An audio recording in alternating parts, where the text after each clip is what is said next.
Well, here we are. Welcome to the Cyber News Show. As you'll see, much more serious intro music because it's such a serious topic we're discussing this week.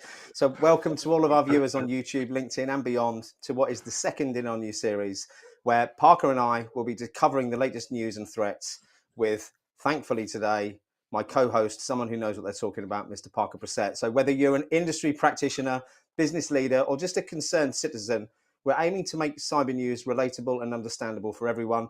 And for those that haven't joined the channel before, my name's Simon Linstead. And over the last few months, we've had over 200,000 views from you amazing 11,000 subscribers. So thank you very much.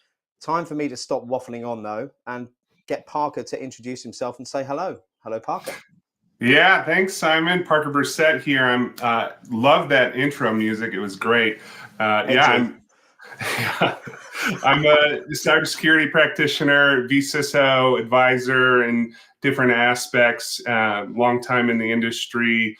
Hopefully there's a lot of people that I know joining the show. Maybe my mom's out there. I doubt it, but if you're there, hi, Mom. Hi, Parker's mom.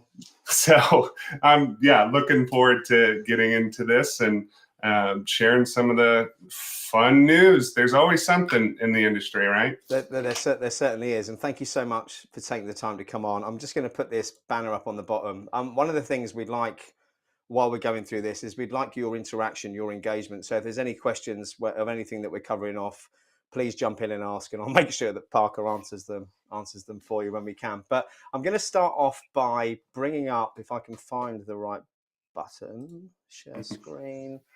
And the first one is about Dropbox. So I don't know if anyone's seen this in the news this week, but Dropbox are, if I can find the page that I've just brought up. This is seamless, this, Simon.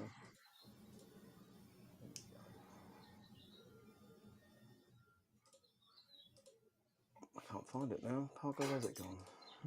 Yep. No, there's always one too many here, I've got it. Windows open.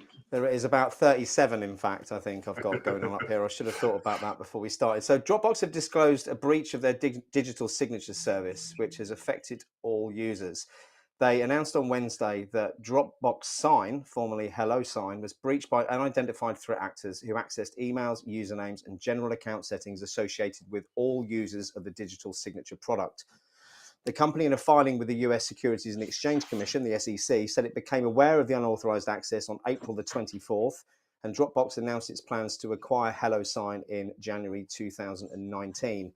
The threat actor had accessed data related to all users of Dropbox Sign, such as emails, usernames, in addition to general account settings, it said in the Form 8K filing.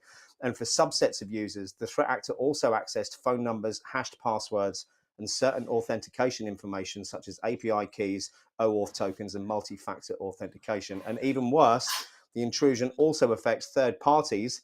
You know, if you've ever received or signed a document through Dropbox Sign, but never actually created an account, exposing our names and our email addresses. And I should say, before I pass over to Parker for commentary, that the investigation conducted so far has uncovered no evidence that the attackers accessed the contents of users' accounts, such as agreements or templates. So don't panic too much, and especially haven't accessed payment information. And the incident is also said to be restricted to Dropbox Sign infrastructure. So Parker, any comments on the leading story we've got here today? Yeah, one of the biggest things that comes out of this is the obligation to report something like this is driven by the SEC. So this is kind of important in the industry when it comes to reporting relevant breaches and incidents where the SEC has this requirement. It's been really effective at having this information get released in different instances. Uber's a great example of a body like the SEC actually requiring a lot more out of cybersecurity professionals when it comes to incidents and reporting it. So one of the big things with vendors like Dropbox and other things is how you're conducting your vendor reviews and structuring your contracts with them. Breach notifications are super common in a lot of contracts. And so it's really important that as you're, even acquiring software as simple as Dropbox, that you understand, hey, if there is an incident, let's make sure there's a clear requirement that you got to let me know, because things like this go on and then you don't find out until it's been dumped on some, malicious website, and now you're being notified in the worst kind of way. So it's great that the SEC is kind of helping drive some of these reporting requirements. So always love that, but always validate with your vendors, run your vendor assessments, and make sure your contracts do have breach notifications within them. So you think that the SEC ruling that was reasonably recent, you think that is going to force companies to disclose? What about the companies that aren't listed though? Because obviously the SEC, the Security and Exchange Commission. What about for those Yep. smaller companies? Is there anything telling them that they have to disclose, Parker? Yeah, so there's not a lot of large legal requirements. There's a ton of different local laws and various other, like GDPR's got some things in it, CCPA, all those different privacy driven compliance items. Those have different reporting requirements in it, but without being in a regulated industry, in a regulated space, there is no one catch-all that's forcing disclosure of these incidents. So definitely, SEC's looking out for investors in that sense, but it's also helping out all the regular users of these tools and platforms as well when it comes to getting some insight into what's happening from a security perspective. So effectively the Latin phrase caveat emptor, which I think means buyer beware, goes back to your previous point about making sure you do the due diligence and you ask the right questions before onboarding any kind of software as a business owner. That's right, isn't it? Yep, exactly. Okay, brilliant. Okay, well, I think we've wrapped that one up. We haven't got any questions from the audience on that one. So the next one that we had up was about the Cutterfish malware. Let me see if I can share this tab instead. Has that moved, that one? Yep. Perfect. Okay, new Cutterfish malware infects routers to monitor traffic for credentials. A new malware named Cutterfish has been spotted infecting enterprise-grade and small office/home office SOHO routers to monitor data that passes through them and steal authentication information.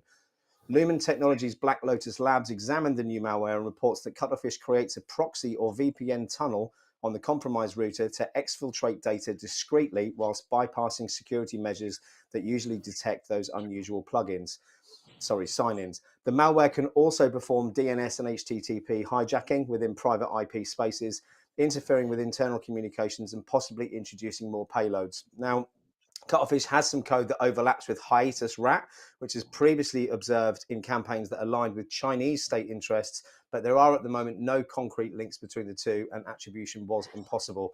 But Black Lotus Labs says the malware has been active since at least July 2023. It's currently running an active campaign concentrated in Turkey with a few infections elsewhere, impacting satellite phones and data center services. The method for that initial infection of the routers has yet to be determined, but it could involve exploiting known vulnerabilities or brute forcing credentials. I'm not going to go into any more details because it gets a bit techie after that, and I'm conscious we might have some business leaders watching. Parker, any commentary around that one? Yeah, this is definitely something that's still growing in terms of what is it doing, where's the information going, how are we actually seeing this result in impact, right? So this is kind of some early detection that we're getting here. So this could get bigger, could get broader, but from a general sense, the best defense in terms of anything like this is really making sure you've got encryption on any of your internal communications. So this is looking for credentials, right? So any network connection that you make, any website that you go to, there's something going from your computer to the other computer that can be seen in plain text if you don't have encryption. So the biggest difference is HTTP versus HTTPS, right? HTTP is plain text, it's clear. You can see anything going across that, but something as simple as HTTPS, now it's encrypted and only the two talking computers can actually understand that. So that's one easy defense against this is any of your internal communications and items that you're dealing with, just because they're not externally exposed or internet based doesn't mean you shouldn't be encrypting the connections within your own network. So that's a big item that some organizations can forget because it's just easier to go without encryption or certificates and things like that. But even inside your own network, things like this can pop up and kind of be monitoring for some of that stuff. So realistically, there's like no fix for it, right? There's nothing that says, oh, if you apply this patch, you'll be good. This is kind of one of those emerging items. So the best thing you can do is deploy multiple different defenses like encryption, also making sure that any of your routers are not exposed to the internet. So a lot of, especially small businesses, have their routers exposed to the internet so they can remotely manage them in different ways. So if you don't need that, definitely make sure that's shut off. And then obviously update those built-in user accounts and like standard credentials that ship with those devices. That's about the biggest defense right now. So yeah, this is up and coming, so worth keeping an eye on to continue to monitor some more of the trends with this cuttlefish. Thanks, Parker. Prashant asked a question, is it all routers? To that, I'm not sure. I mean, I've highlighted a section here. It says Black Lotus Labs reports that Cutterfish is available in various builds supporting ARM i386, i386 to 686. And as you'll see, i386 times 64, MIPS 32 and MIPS 64. And it says covering most router architectures. So I assume from that comment that it could indeed be most routers out there. Yeah, so as it stands right now, they're not sure of the initial point of entry, right? So in terms of what is affected, the assumption is anything that's exposed to the internet could be exploited here. So unless you've got some really obscure router that you're running in your environment, it's likely to be impacted. But again, there's no like patch to fix this. You've just got to go defense in depth and apply things like your encryption, resetting default credentials, and I believe there's a couple other suggestions throughout the article as well if you get into it. But yeah, it's emerging. So I would definitely keep an eye on this space. Thank you. I've dropped the link in for the last article, and before I move on to the next one, because I forgot to do the first one, the next article is, I'm going to bring it up now, from Dark Reading. And it's about billions of Android devices open to dirty stream attack. Microsoft has uncovered a common vulnerability pattern in several apps, allowing code execution. At least 4 of the apps have more than 500 million installations each. And one, Xiaomi's file manager, has at least 1 billion installations.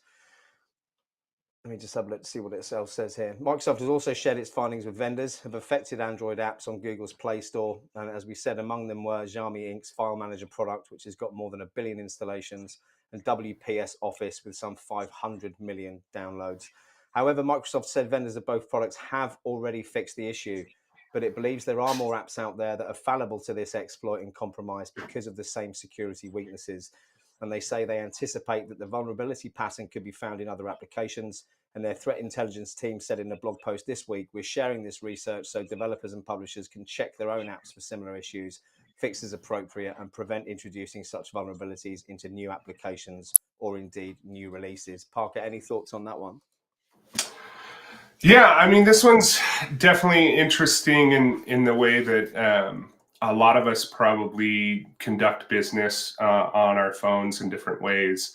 And there may not be mobile device management to restrict what kind of apps you can download and install. So this is a good example of why things like mobile device management are critical to an enterprise, because you can actually limit what can be installed and how various functions of the phone are conducted. Now, obviously, if it's your personal device, it's a little bit different, but MDM's kind of a growing gap in a lot of organizations because you're getting more mobile and people are using more bring your own device. And that kind of broadens that attack surface a little bit. And so with this specifically, there's obviously a lot of research and effort being put into it. The biggest issue with this specific type of attack is that it's just the infrastructure, the Android infrastructure, trusting app to app, right? And so having that inherent trust built in without any kind of user awareness and notification that's like, hey, you're about to share these files with this application in different ways. That kind of brings up the biggest concern with this is that this can be happening and you wouldn't really even know it. So from a business perspective, the best way to defend against something like this is with mobile device management and actually restricting the type of applications that can be installed and downloaded. I know the article does discuss that Microsoft and Google have identified a couple of applications that had this particular vulnerability in it, but they think that there may be more out there, right? So I don't know that there's necessarily a fix for the end user on this one. This one's going to have to come from Google, and I believe that some of it's going to have to go back to the developers of these applications in order to secure these configurations. So if you are an application developer for Android, take a look at some of those updates. If you utilize that function of file sharing across apps and things like that, make sure that you've also got your application locked down appropriately. Thanks, Parker. And we hear a lot about Android devices being open to attack because clearly it's an open market where people disclose these things. Let's touch on my provider for a moment, shall we? Apple. Is that the same, Parker? How are they with their disclosures, and are they safer than Android? Not to put you on the spot to make you answer that definitively, but Apple has kind of pushed more of this user consent method for when sharing files and information with applications.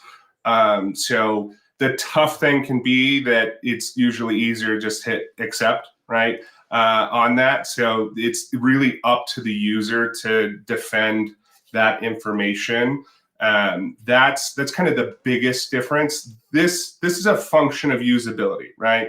These applications are usable. You want to share files across them. So it makes sense that it functions this way. But sometimes it's like, I only want to share this single photo with this application. I don't want it having access to everything. And so that is kind of a feature that's more transparent in Apple, that it's actually informing the user of, hey, you're granting additional access. You may not. And I've noticed that more recently. I don't know if it's after a recent update, but I probably shouldn't admit this online. But I keep getting notifications saying so-and-so app has had access to your photos for 627 days. You still want to let them continue. And I kind of look at it horrified, thinking, what, all of my photos? I don't want my kids' pictures accessible anywhere online. I haven't posted a picture of my child since any of them have been born until they've become adults. But some app somewhere has got access to all my kids' pictures anyway, right? Yeah. So that's one of the things that it's user beware on that. And so you might see Android adopt something similar. But again, from a business perspective, mobile device management's really the only way to kind of defend against something like this. Yeah, it's a shame I haven't got anyone on from Quokka, because I've had them on the show before and I know that's exactly what they do. So Ilya, if you're watching this, we've missed a plug for you here, I think. There you go. I should put the link in later. Okay, we're running out of time fast. We've got so much left to cover. I'm going to bring up this page. I know you've got some things to share, but when we spoke during the week and talked about what we were going to cover off in the news, you mentioned the Mandiant M Trends report and some of the trends in there that are really, really interesting. So I'm going to pass over to you, Parker, now to cover off the bits that you wanted to. I can skim to a relevant page, or you can share the bits that you've got. It's up to you. Yeah, so M-Trends is great. I won't go too in depth with Mandiant, who they are. But basically, this is incidents throughout the industry or various industries, what Mandiant has seen and how they've kind of been able to set up some various trends with that. So one of the big things that I wanted to point out that is kind of a great graphic if you're in the cybersecurity space is the trends over time. So right there, the global median dwell time.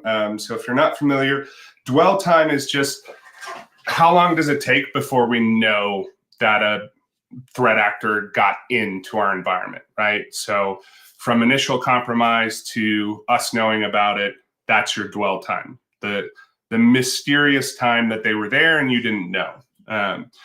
So you can see that kind of graphic at the bottom there that's showing like over time from 2011, it was a year plus before most organizations realized they had a threat actor, and that's gone down and down over time to now 10 days of dwell time before organizations are able to identify a breach or incident.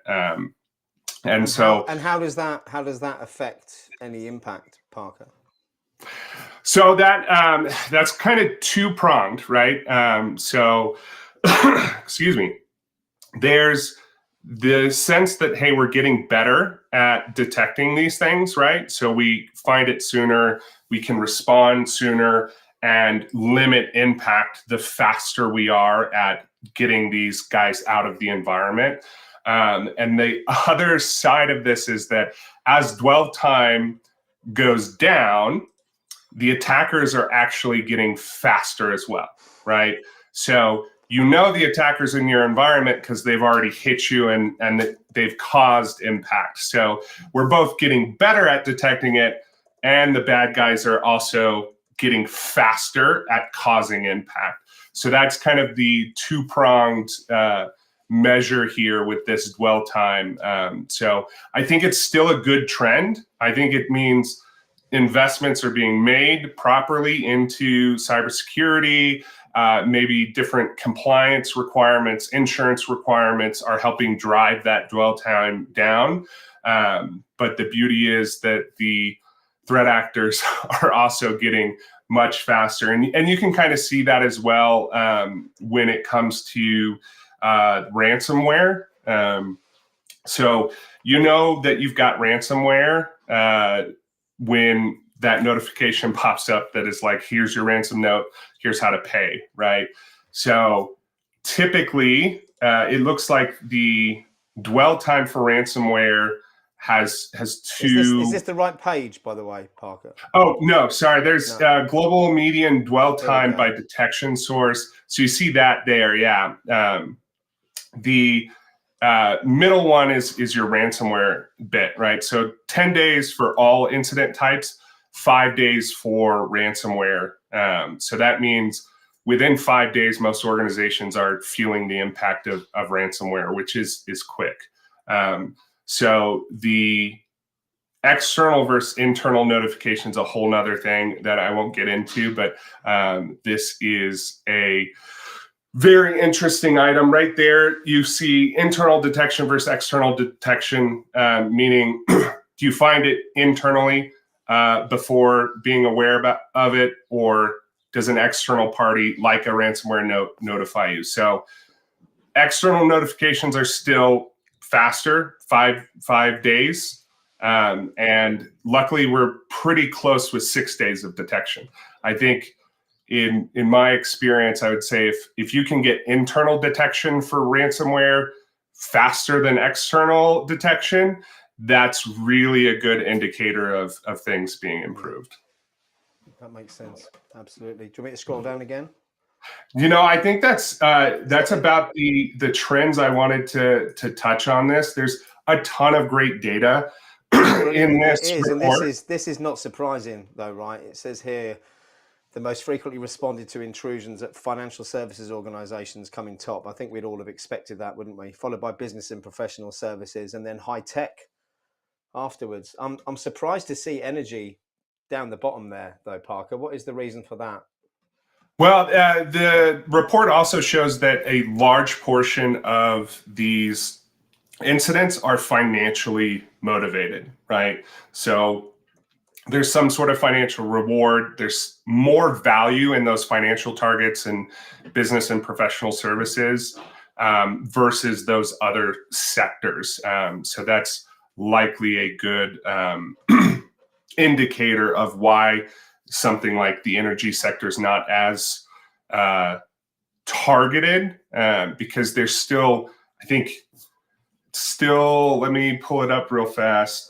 It's 52% financial gain is kind of the motivation for most of these attacks. 36% is unknown, and 10% is espionage related. So that's there in the report for anybody to take a look at. But that's what I think kind of drives those industry targets. Brilliant. Thanks, Parker. That was super interesting. We've got a couple of minutes left. I wanted to finish off on, it's RSA next week. Not that anyone's heard about it. No one's been posting about it on LinkedIn. I love the fact we're getting to the point now where people are posting, I'm not going to RSA, because they're so fed up with vendors and people like me inviting them to events that they're not going to be attending. No matter what people say about it, I mean, this will be my third one, and I'm a great believer in face-to-face and developing relationships. So for me, it's not so much the conference. I might attend a couple of keynotes because I've got an access pass through the media pass this year to actually go and listen to some without paying a load of money. Oh, that'll be fun. So yeah, I'll definitely go and listen to some of them. But the main bit for me is meeting new people, meeting old friends. Last year, Steve, you and I stayed in a very dodgy apartment in Oakland together, which was quite amusing. We probably wouldn't talk about that live on air. But for me, last year, I think, looking back, the trends were AI and probably zero trust are the two things that I saw the most. What would your predictions be for me arriving on that expo floor on Tuesday morning, Parker? Am I going to be battered by AI, or is there going to be something else? Yeah, I think that's still the trend, right? AI, language learning models, machine learning, all those great terms that just get lumped into that AI umbrella. And I think there's a big focus in augmentation for your incident responders or anyone else that is actually working with the tools. Is the AI is going to keep assisting with how to use the tool more, how to potentially get better insights from some of the data that you have and things like that. So what I've been seeing is a lot of new companies that are like, let's look at the data a little bit differently, right? Than just here's an incident, here's a red alarm, let's go look at it. But let's actually start digging through some of this a little bit more, where that takes a lot of man hours to do. So you're going to augment a lot of staff work in actually getting some more insights to the tool sets that you do have. So I think probably going to get a lot more of that AI focus, but probably more around the augmentation side of things. And do you want to have a bet with me on how many times someone says single pane of glass during that 3 days? Yeah. But I mean, I joke about that. I joke about that, but we were talking earlier about the fact that there seems to be a move to consolidation. Maybe we'll talk about that on a different show, but I'll be interested to see if there's a trend for that this year. We're pretty much out of time, and I want to do one more thing before I wrap up and go and have my ham, egg and chips for dinner. Parker, very, very kind of you to come on here and spend some of your work time helping me with this co-hosting today. Do you want to just tell us a little bit about who you work for and what you do, and just give you a little plug there at the end? Yeah, thank you. Yeah, I'm working for Richie May, great team over here. So we've got a large set of cybersecurity solutions. So from the advisory side to managed security services, threat management, and incident response stuff as well. So my big value that I bring is from a virtual CISO, kind of senior advisor perspective to lots of different organizations. We're big in the media and entertainment space, mortgage space as well. And the governance, risk, and compliance is kind of my expertise as well. But we've got a great team that covers things from doing your pen test to running various assessments, doing all kinds of fun things. So definitely reach out. You can book an appointment with me if you got any questions on my LinkedIn. I'd love to sit down and hang out. You know, I like face-to-face time as well, but sometimes, you know, we're just too far from each other. So interactions like this are great as well. 100%. Do you mind if he says trying to seamlessly do it whilst asking the question, but not being able to multitask? Actually, I read something the other day. There's no such thing as multitasking. We just interrupt different tasks to continue with another one before restarting the other one again. And that made me think, especially seeing as I had 37 tabs open at the start of this, perhaps I need to dwell on that a little bit more and get that single pane of glass. There you go. Are you okay if I drop your LinkedIn profile in the chat? Absolutely, yeah. Cool. Connect with me. Love to just, whether you're in the industry or across different verticals, reach out to me. I love to connect.